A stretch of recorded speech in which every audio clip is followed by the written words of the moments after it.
Halo pemirsa yang jenius, apa kabar? Semoga Anda dikaruniai kesehatan yang luar biasa, otak yang brilian, dan pemikiran yang prima.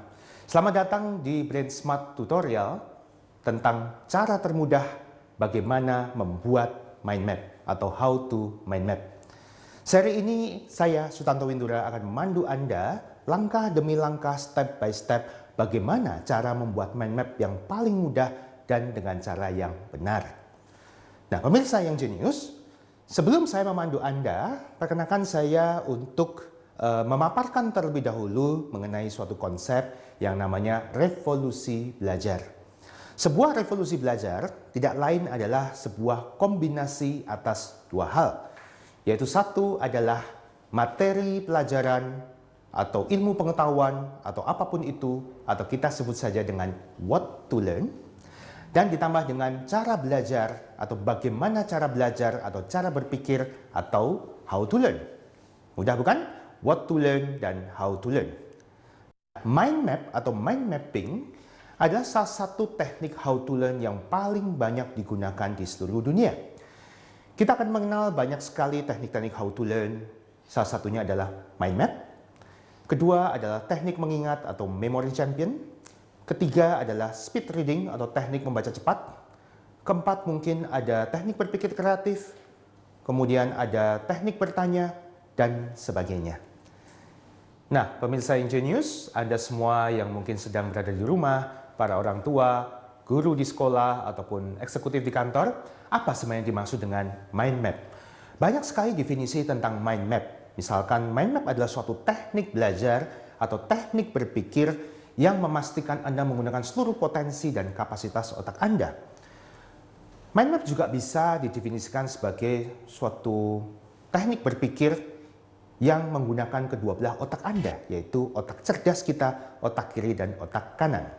Mind map juga menggunakan secara optimal bagaimana otak Anda bekerja secara alami, serta juga dapat didefinisikan mind map adalah mencerminkan secara visual atau eksternal apa yang sebenarnya terjadi secara internal saat Anda berpikir atau belajar, atau saat Anda mengerjakan sesuatu, saat anak belajar, mengingat, meringkas, dan sebagainya. Nah, pemirsa yang jenius, berikut ini saya akan menunjukkan pada Anda berbagai banyak contoh mind map dalam kehidupan sehari-hari dan dalam pembelajaran dan dalam pengajaran, serta apa saja kegunaan mind map. Silahkan dilihat. Mind map mempunyai banyak sekali kegunaan. Dan kali ini saya akan menggambarkan kegunaan mind map dengan mind map juga. Yaitu untuk keperluan pribadi, misalkan untuk mencatat, baik untuk mencatat pelajaran, mencatat kuliah, mencatat seminar, atau mencatat saat rapat dan sebagainya. Kemudian untuk mengelola tugas-tugas pelajaran, tugas sekolah, tugas Anda pribadi, tugas di kantor, kemudian mengelola bebannya sehingga Anda dapat lebih memprioritaskan apapun yang Anda harus kerjakan terlebih dahulu.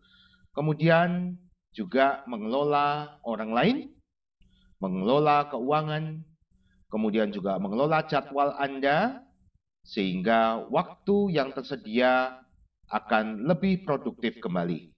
Kemudian juga untuk menumbuhkan kreativitas yang luar biasa pada Anda sebagai pribadi, kemudian mengelola waktu menjadi lebih baik lagi, sehingga time is not just money, but managing time is money. Mainnya juga sangat berguna untuk keluarga, misalkan saat untuk merencanakan, membagi keuangan keluarga, merencanakan liburan bersama, untuk mengatur, merencanakan belanja Anda, kemudian juga merencanakan jadwal kegiatan, dan lain sebagainya. Di bidang pendidikan, mind map dipakai efektif sekali untuk mengajar, baik untuk persiapan mengajar, untuk presentasi mengajar, kemudian untuk mempersiapkan pemberian penugasan kepada siswa atau mahasiswa, kemudian bagaimana merancang suatu tes atau pengujian atau assessment, sekaligus melakukan evaluasi terhadap pengajaran maupun evaluasi terhadap pengujian yang baru saja dilakukan. Kemudian, mind map juga sangat baik untuk mengorganisasikan informasi bahan pelajaran yang sangat banyak. Dipakai untuk meringkas, sehingga belajar lebih sedikit namun tahu lebih banyak lagi. Dipakai untuk mereview, untuk mempersiapkan ujian, ulangan harian, dan sebagainya. Dipakai untuk penelitian maupun untuk berpikir analisis, berpikir kritis, berpikir kreatif. Di bidang bisnis atau manajemen, mind map sangat efektif digunakan untuk perencanaan atau business planning. Dipakai untuk berpikir analitis, berpikir kreatif untuk menghasilkan lebih banyak ide dan alternatif solusi, maupun untuk berpikir sintesis, misalkan untuk mendefinisikan suatu masalah. Kemudian dipakai untuk pemecahan masalah itu sendiri, maupun untuk pengambilan keputusan yang berkualitas.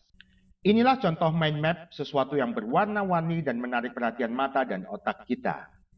Mind map mempunyai ciri khas tersendiri, ada warna, ada gambar, sehingga sudah memastikan Anda menggunakan otak kanan Anda, sekaligus tentu menggunakan otak kiri Anda karena ada teks, ada angka, ada logika, dan sebagainya.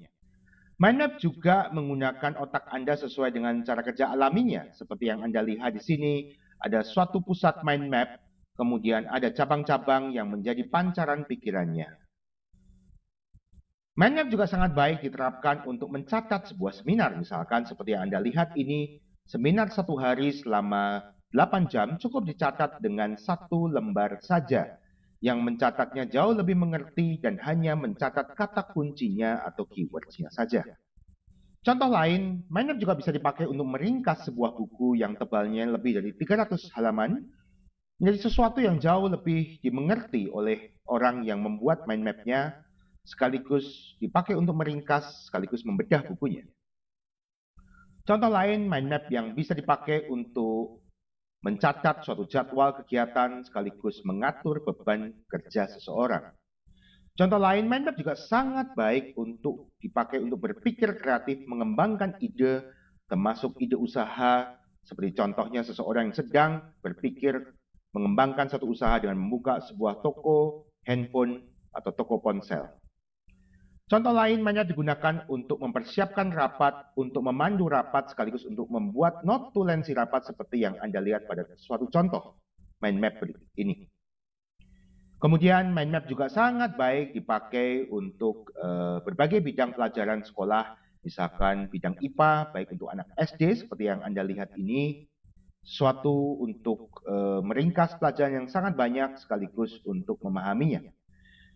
Mind map juga sangat baik dipakai untuk berpikir kreatif dalam pembelajaran bahasa seperti bahasa Indonesia, dipakai untuk mengembangkan, menceritakan gambar di mana anak setelah dibantu dengan mind map, idenya menjadi beragam dan sangat banyak sehingga saat dituliskan kembali bisa mendapatkan hasil berlembar-lembar daripada langsung mereka menulis dengan cara yang konvensional. Begitu juga mind map sangat efektif dipakai untuk pelajaran eksakta seperti pelajaran matematika ini. Berbeda dengan pendapat kebanyakan orang yang menganggap bahwa mind map hanya bisa dipakai untuk pembelajaran sosial yang materinya banyak atau hafalan saja. Mind map sangat baik untuk pembelajaran eksakta seperti matematika, kimia, fisika, dan sebagainya. Orang akan jauh memahami lebih baik karena melihat mind map sebagai sebuah peta, yaitu peta pikiran, daripada hanya berupa teks yang sangat membingungkan. Contoh berikut ini adalah mind map yang dipakai untuk menggambarkan kurikulum vitae atau profil seseorang, yaitu Tony Buzan dalam hal ini, yaitu penemu dan pencipta mind map.